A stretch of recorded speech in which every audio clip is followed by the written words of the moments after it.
લોકસભાની ચૂંટણીમાં મોંઘવારીનો મુદ્દો ના નડે તેટલા માટે આવતા મહિને પેટ્રોલ ડીઝલના ભાવમાં ઘટાડો કરાશે તેવી અટકળોએ જોર પકડ્યું છે. સરકારી ઓઇલ કંપનીઓને કેટલો ભાવ ઘટાડો કરી શકાય તેમ છે તેનો રિપોર્ટ આપવા કેન્દ્ર સરકારે સૂચના આપી છે. સૂત્રોનો દાવો છે કે આ ઘટાડો પ્રતિ લીટર 5 થી 10 રૂપિયાની આસપાસ હશે. સૂત્રોનું કહેવું છે કે વૈશ્વિક સ્તરે ક્રૂડ ઓઇલના ભાવમાં જંગી ઘટાડો થયો છે, પણ કંપનીઓને પેટ્રોલ ડીઝલના ભાવ ઘટાડ્યા નથી. કેરળના કોચીમાં પીએમ મોદીએ દેશના બંદરો, શિપિંગ અને જળમાર્ગ ક્ષેત્રના વિકાસ માટે 4,000 કરોડ રૂપિયાથી વધુના પ્રોજેક્ટનું ઉદ્ઘાટન કર્યું હતું. પીએમ મોદીએ જણાવ્યું કે પ્રોજેક્ટનું ઉદ્ઘાટન કરવામાં આવ્યું છે તેનાથી દક્ષિણ ક્ષેત્રની પ્રગતિ અને વિકાસમાં તેજી આવશે. પીએમ મોદીએ કહ્યું કે જ્યારે ભારત સમૃદ્ધ હતું ત્યારે વૈશ્વિક જીડીપીમાં અમારી ભાગીદારી ખૂબ જ મોટી હતી. ત્યારે આપણી તાકાત બંદરો અને પોર્ટ સિટી હતા. આજે જ્યારે ભારત ફરીથી વૈશ્વિક વેપારનું મુખ્ય કેન્દ્ર બની રહ્યું છે ત્યારે આપણે ફરીથી આપણી દરિયાઈ શક્તિમાં વધારો કરવામાં વ્યસ્ત છીએ.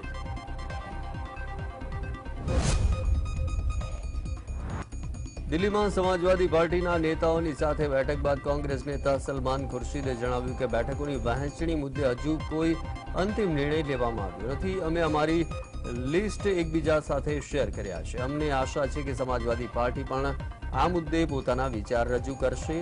બેઠકમાં તમામ બેઠકો પર ચર્ચા કરવામાં આવી છે. જો કે તમામ બેઠકો પર કોંગ્રેસ કે સમાજવાદી પાર્ટી ચૂંટણી લડી શકે નહીં. જે બેઠકો પર અમે સાથે મળીને ચૂંટણી લડીશું એ વિશે હજુ નિર્ણય લેવામાં આવશે.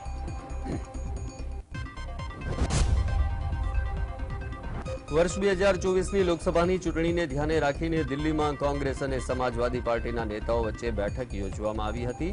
આ બેઠકમાં બંને પક્ષના નેતાઓએ સીટોની વહેંચણી પર ચર્ચા કરી હતી. સમાજવાદી પાર્ટી તરફથી રામગોપાલ યાદવ, જાવેદ અલી, સંગ્રામસિંહ સહિતના નેતાઓ હાજર રહ્યા. કોંગ્રેસના પ્રતિનિધિ તરીકે યુપી કોંગ્રેસના અધ્યક્ષ અજય રાયે પણ હાજરી આપી હતી.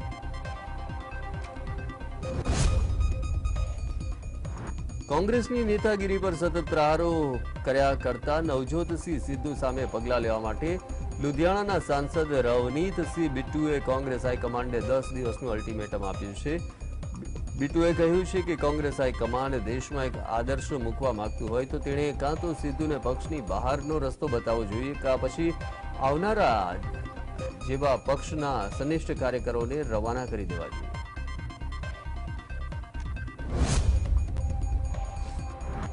નેશનલ કોન્ફરન્સના નેતા ફારૂક અબ્દુલ્લાએ જાહેર સભાને સંબોધતા જણાવ્યું કે જમ્મુ કાશ્મીરમાં જે થઈ રહ્યું છે એ પહેલા ક્યારેય થયું નથી. તેમણે કહ્યું કે મેં ક્યારેય કોઈ રાજ્યને કેન્દ્ર શાસિત પ્રદેશ બનતા જોયો નથી, પરંતુ કેન્દ્ર શાસિત પ્રદેશને રાજ્યનો દરજ્જો મળતા જોયા છે. કેન્દ્ર શાસિત પ્રદેશો હોવાથી અહીંના તમામ અધિકારીઓ બહારના છે. અમને કોઈ ઓળખતું નથી. મારા અને ઓમર સાહેબના સમયમાં સચિવાલયમાં ભીડ રહેતી હતી, પરંતુ હવે એવું નથી કારણ કે ત્યાં લોકોને સાંભળનાર કોઈ નથી.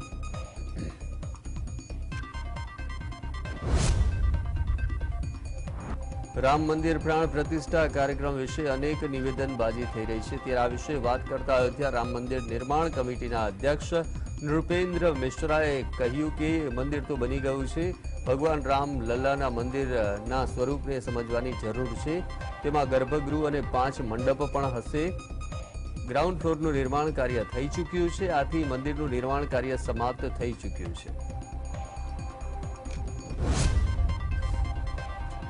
રાષ્ટ્રવાદી કોંગ્રેસ પાર્ટીના સુપ્રીમો શરદ પવારને અયોધ્યામાં ભગવાન રામ લલ્લાના પ્રાણ પ્રતિષ્ઠા કાર્યક્રમ માટે આમંત્રણ મળ્યું છે.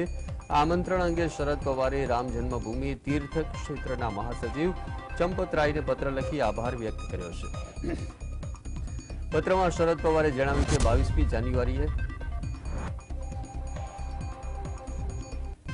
મથુરા લોકસભા બેઠક પરથી ભાજપના સાંસદ હેમા માલિનીએ અયોધ્યા રામ મંદિર પ્રાણ પ્રતિષ્ઠા કાર્યક્રમ મુદ્દે વિપક્ષી દળના નેતાઓ પર આકરા પ્રહાર કરતા કહ્યું કે વિપક્ષનું કામ બોલવાનું છે, પરંતુ એમને એ ખબર નથી કે તેઓ ભગવાન રામ વિરુદ્ધ બોલવા માટે રાજી થઈ ગયા છે. ભગવાન ભારતીય હોવાના નાતે પ્રાણ પ્રતિષ્ઠા સમારોહ પર આપણે ગર્વ કરવો જોઈએ. આના પણ રાજકારણ ન કરવું જોઈએ.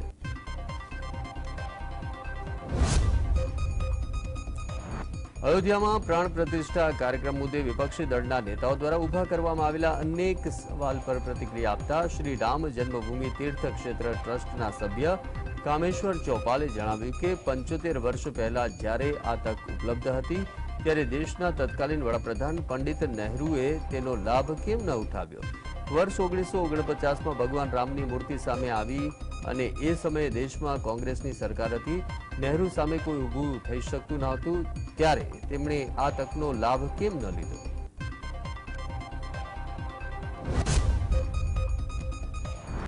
કોંગ્રેસ સહિતના વિપક્ષના નેતાઓ પર અયોધ્યામાં રામ મંદિરની પ્રાણ પ્રતિષ્ઠાના કાર્યક્રમમાં ગેરહાજર રહેવાના નિર્ણય બદલ માછલા ધોવાઈ રહ્યા છે. ત્યારે અરવિંદ કેજરીવાલ સ્માર્ટ સાબિત થયા છે. કેજરીવાલે દિલ્હીના તમામ વિધાનસભા મત વિસ્તારોમાં સુંદરકાંડના પાઠ કરાવી હિન્દુ મતદારોને ખુશ રાખવાની નીતિ જાળવી રાખી છે. કેજરીવાલ પોતાની મુસ્લિમ તરફી નેતાની ઇમેજ ઊભી ન થાય અને હિન્દુ મતદારો નારાજ ન થાય તેની સતત કાળજી લઈ રહ્યા છે. ઉત્તર પ્રદેશમાં માયાવતીએ કોઈની સાથે જોડાણ કર્યા વિના એકલા હાથે લોકસભાની ચૂંટણી લડવાની જાહેરાત કરતા ભાજપ ખુશ છે. માયાવતીની બસપા પાસે 10% મતદારોની વફાદાર મત બેંક છે. માયાવતી ભાજપ વિરોધી મોરચા ઇન્ડિયામાં જોડાયા હોત તો આ 10%ની મત બેંકમાંથી કોંગ્રેસ સપા લોકદળ તરફ અડધા મતદારો ઢળ્યા હોત તો ભાજપને મોટો ફટકો પડી જાત. ભાજપના મતે સમાજવાદી પાર્ટી તથા રાષ્ટ્રીય લોકદળને મળનારા મતોનું પ્રમાણ 35%થી વધે તેમ નથી અને કોંગ્રેસની તાકાત 2%થી વધારે મતો લેવાની નથી.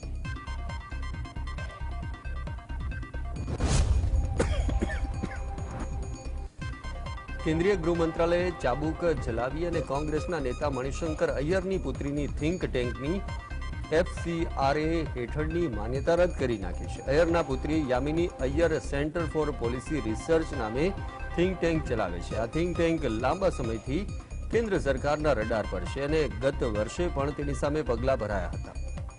ગુજરાતના રંગખાણોના મુદ્દે શંકાસ્પદ ભૂમિકા ભજવનારા તિસ્તા શેતલવાડની સંસ્થાને દાન આપવા બદલ યામિનીની સંસ્થા પર ઇન્કમટેક્સ વિભાગે દરોડા પણ પાડ્યા હતા. અમદાવાદમાં DRIએ એરપોર્ટના એર કાર્ગો કોમ્પ્લેક્સમાંથી પ્રતિબંધિત કેટામાઇનના 50 કિલોનો જથ્થો DRIએ ઝડપી લીધો છે. ઝડપાયેલા કેટામાઇન ડ્રગ્સની કિંમત અંદાજે 25 કરોડની આસપાસ છે. સૂત્રો અનુસાર કેમિકલની આડમાં કેટામાઇન ડ્રગ્સ સ્મગલિંગ કરવામાં આવી રહ્યું હતું. ચોક્કસ બાતમીના આધારે એર કાર્ગો કોમ્પ્લેક્સ અમદાવાદ ખાતે DRI અમદાવાદના અધિકારીઓ દ્વારા નિકાસના માલને અટકાવવામાં આવ્યો હતો.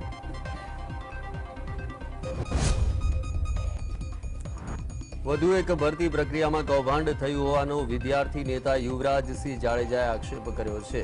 યુવરાજસિંહે સોમનાથ સંસ્કૃત યુનિવર્સિટીમાં રિસર્ચ આસિસ્ટન્ટ યોગામાં મદદનીશ તરીકેની ભરતી પહેલા જ ઉમેદવારની પસંદગી થઈ ગઈ હોવાનો આક્ષેપ લગાવ્યો.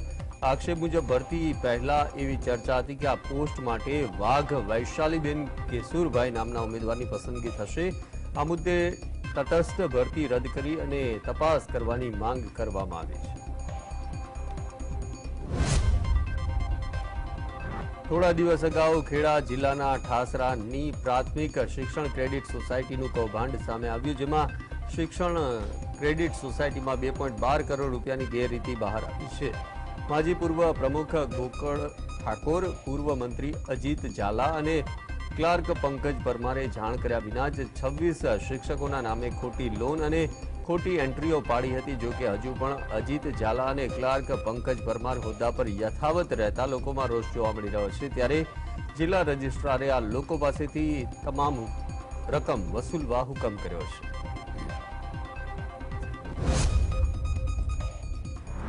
અમદાવાદના માંડલની રામાનંદ આંખની હોસ્પિટલમાં 17 દર્દીઓને આંખે ઝાખપને લઈ અને અમદાવાદ સિવિલમાં ખસેડાયા છે. ત્યારે આરોગ્ય પ્રધાન ઋષિકેશ પટેલે વિગતો મંગાવતા આરોગ્ય તંત્ર કામે લાગ્યું. અમદાવાદ M&J હોસ્પિટલની ખુદ આરોગ્ય મંત્રીએ મુલાકાત લઈ વ્યવસ્થાની જાતે તપાસ કરી અને રેફર કરાયેલા દર્દીઓ સાથે મુલાકાત કરી. તેઓએ મીડિયા સાથેની વાતચીતમાં કહ્યું કે માંડલમાં અંધાપા કાંડને લઈ અને સરકાર હરકતમાં છે.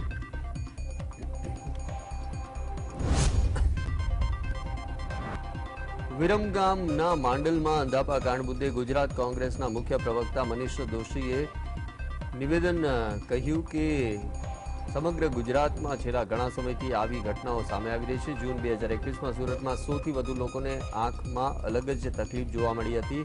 અમરેલીમાં 13 લોકોએ આંખની દ્રષ્ટિ ગુમાવવાનો વારો આવ્યો. આંખના નિષ્ણાંતોના ટેકનિશિયનમાં 70% જગ્યા ખાલી હોવા છતાં ભરતી કરવામાં આવી રહી નથી.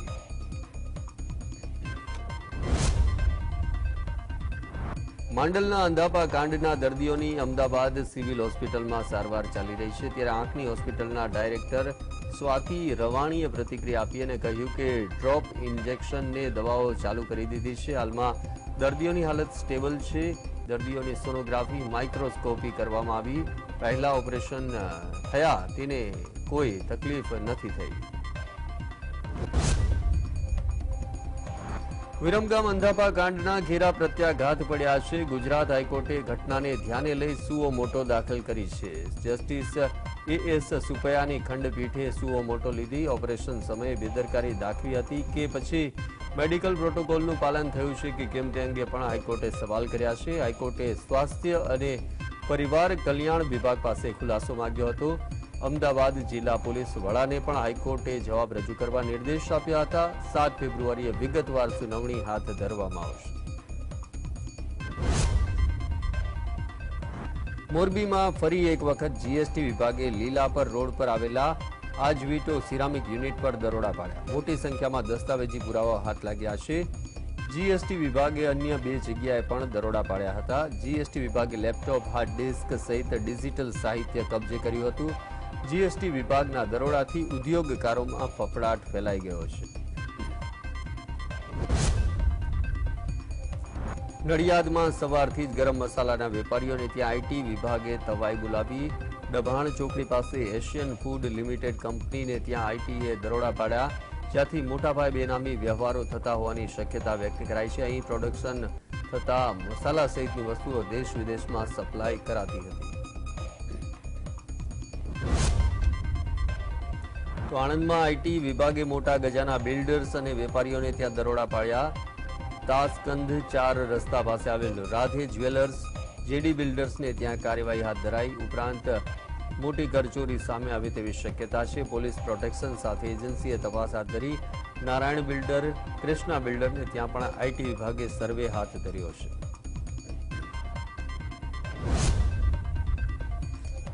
ગુજરાત કોંગ્રેસમાં ભરતી મેળો યથાવત જોવા મળ્યો. અમદાવાદ રાજીવ ભવન ખાતે પ્રદેશ પ્રમુખ શક્તિસિંહ ગોહિલની અધ્યક્ષતામાં સુરેન્દ્રનગર થાનગઢ તાલુકાના ભાજપ પ્રમુખ બચુભાઈ ડાભી અને પંચાયત કારોબારી સમિતિના પૂર્વ અધ્યક્ષ સૌબેન ડાભી કોંગ્રેસમાં જોડાયા હતા.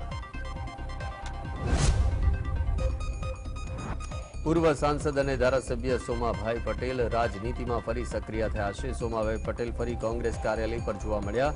સોમા પટેલે કહ્યું કે કોંગ્રેસ પાર્ટીએ મારું સસ્પેન્શન પાછું ખેંચ્યું છે. હું ભાજપમાં ક્યારેય જવાનો નથી.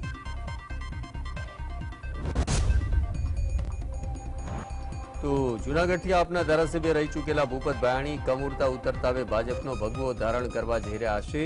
તેઓ આગામી 3 ફેબ્રુઆરીએ ભાજપમાં જોડાશે. તેઓ પોતાના મત વિસ્તાર વિસાવદરમાં જાહેર કાર્યક્રમ દરમિયાન ભાજપનો ભગવો ખેસ ધારણ કરશે. પ્રદેશ ભાજપ પ્રમુખ CR પાટીલ અને CM ભૂપેન્દ્ર પટેલની આગેવાનીમાં તેઓ ભાજપમાં જોડાશે.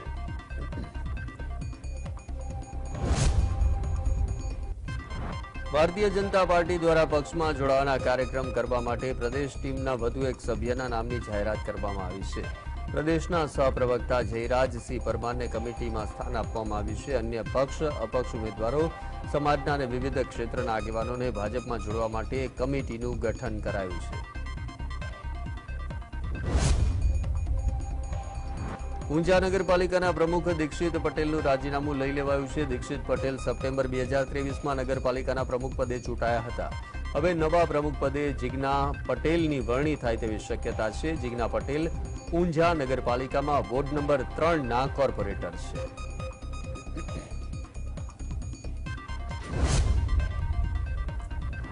અમદાવાદ સિટી સિવિલ કોર્ટમાં 4 બંગડીવાળી ગાડી મ્યુઝિક મામલે કિંજલ દવે વિરુદ્ધ કોપીરાઇટની અરજી કરવામાં આવી હતી. જોકે સમગ્ર અરજી મામલે કોર્ટે ચુકાદો આપ્યો છે, જેમાં કિંજલ દવેને 1 લાખ રૂપિયાનો દંડ 7 દિવસમાં જમા કરાવવા આદેશ કરાયો છે. ઓખામાં બેટ દ્વારિકામાં ચાલતી ફેરી બોટમાંથી 10 બોટને ગુજરાત મેરીટાઈમ બોર્ડે દંડ ફટકાર્યો છે. 8 દિવસ માટે 10 જેટલી ફેરી બોટને સસ્પેન્ડ કરી 500 રૂપિયાનો દંડ ફટકારવામાં આવ્યો હતો. વધુ પેસેન્જર્સ ભરવા, લાઈફ જેકેટની પૂરતી સંખ્યા ન હોવા સહિતની શરત ભંગ કરી અને 10 બોટ સામે આ કાર્યવાહી કરવામાં આવી છે.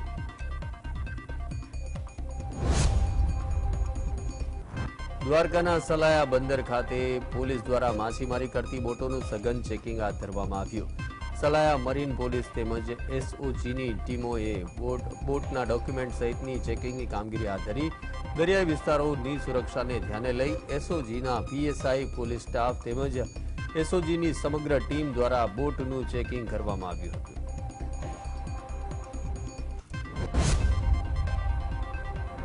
અમદાવાદ શહેરમાં અકસ્માતની સંખ્યા અને અકસ્માતથી મોતના આંકડાઓ વધી રહ્યા છે.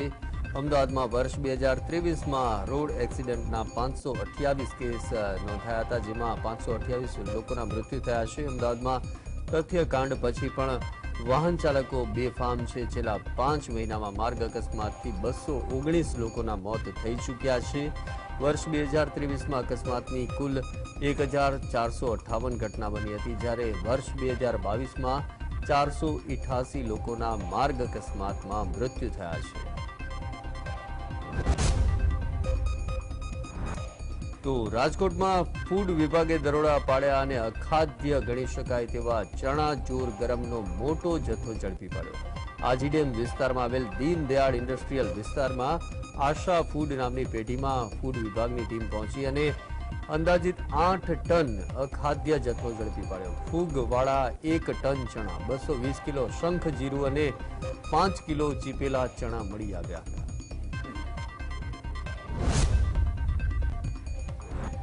ભાવનગર શહેરના ચિત્રા વિસ્તારમાં દબાણ હટાવ કામગીરીનો સ્થાનિકોએ ઉગ્ર વિરોધ નોંધાવ્યો. મહાનગરપાલિકા દ્વારા જુદા જુદા વિસ્તારોમાં દબાણ હટાવવાની કામગીરી હાથ ધરાઈ, જેમાં રાજકોટ હાઈવે પર ચિત્રા વિસ્તારમાં મહાનગરપાલિકાની દબાણ હટાવ ટીમ પહોંચી ત્યારે વિરોધ થતા પોલીસને બોલાવાઈ હતી.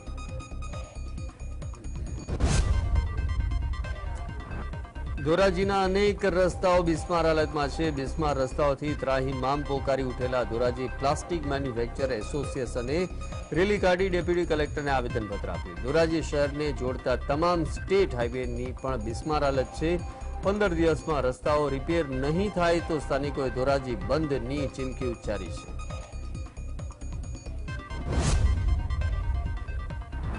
ભાવનગરના મહુવા માર્કેટયાર્ડમાં ડુંગળીની આવકમાં વધારો થયો છે. મહુવા માર્કેટયાર્ડમાં 3 દિવસમાં ડુંગળીના 1 લાખથી વધુ થેલાની આવક થઈ છે. ડુંગળીના સામાન્ય ભાવ હોવા છતાં ખેડૂતો ડુંગળી વેચવા મજબૂર બન્યા છે. મહુવા માર્કેટયાર્ડમાં 1 મણ ડુંગળીના ₹250 થી લઈ ₹350 સુધીના ભાવે હરાજી થાય છે. ખેડૂતોનું કહેવું છે કે ડુંગળીની નિકાસ બંધ થતાં ડુંગળીના સારા ભાવ મળતા નથી.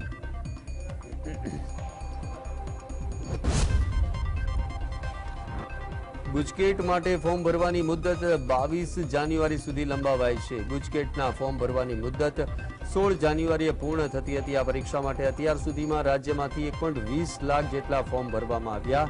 2 જાન્યુઆરીથી ફોર્મ ભરવાની કાર્યવાહી શરૂ કરવામાં આવી હતી. ફોર્મ ભરવાથી વંચિત રહેલા વિદ્યાર્થીઓ 22 જાન્યુઆરી સુધી ફોર્મ ભરી શકશે. અમદાવાદ મ્યુનિસિપલ સ્કૂલ બોર્ડનું 1094 કરોડનું ડ્રાફ્ટ બજેટ રજૂ કરાયું. શાસન અધિકારીએ સ્ટેન્ડિંગ કમિટી ચેરમેનને ડ્રાફ્ટ બજેટ સુપ્રત કર્યું. આગામી દિવસોમાં સ્ટેન્ડિંગ કમિટીમાં સુધારા વધારા સાથે સ્કૂલ બોર્ડ ચેરમેન બજેટ રજૂ કરશે. બજેટની જોગવાઈઓ અંતર્ગત વિદ્યાર્થીનીઓ માટે કરાટે, યોગા, સેલ્ફ ડિફેન્સ તાલીમ, કોમન યુનિફોર્મ સહિતના મુદ્દાઓને આવરી લેવામાં આવ્યા છે. જૂનાગઢ તાલુકાના જાલણસર ગામમાં લુખા તત્વોના આતંકથી ગામ ભયભીત બની ગયું છે. કેટલાય વર્ષોથી રજૂઆત કરવા છતાં નિરાકરણ ન આવતા મોટી સંખ્યામાં ગ્રામજનો ન્યાયની માંગ સાથે કલેક્ટર કચેરીએ પહોંચ્યા. લુખા શખ્સના મળતિયાઓ દેશી દારૂ ચલાવે છે, નોનવેજની હાટડીઓ ચલાવી રહ્યા છે, મહિલાઓની છેડતી કરે છે, અભદ્ર ટિપ્પણીઓ કરતા હોવાના ગંભીર આક્ષેપ થયા છે. ખેડૂતો સામે ખોટા લેન્ડ ગ્રેબિંગના કેસ કરી અને તેમને હેરાન પરેશાન કરવામાં આવતા હોવાના પણ આક્ષેપો થયા છે. સુરત જિલ્લાના કામરેજ ગામે અસામાજિક તત્વો બેફામ બન્યા છે. માથાભારે છાપ ધરાવતા સાકા ભરવાડે તેના સાગરીતો સાથે એક હોટલ સંચાલક સહિત 2 લોકો પર ચપ્પુ વડે હુમલો કરતા નાસભાગ મચી ગઈ. સમગ્ર ઘટના હોટેલના સીસીટીવીમાં કેદ થઈ છે. 3 પૈકી એક શખ્સ હાથમાં ચપ્પુ લઈ અને હોટેલના માલિક પરેશભાઈ પર હુમલો કર્યો હતો.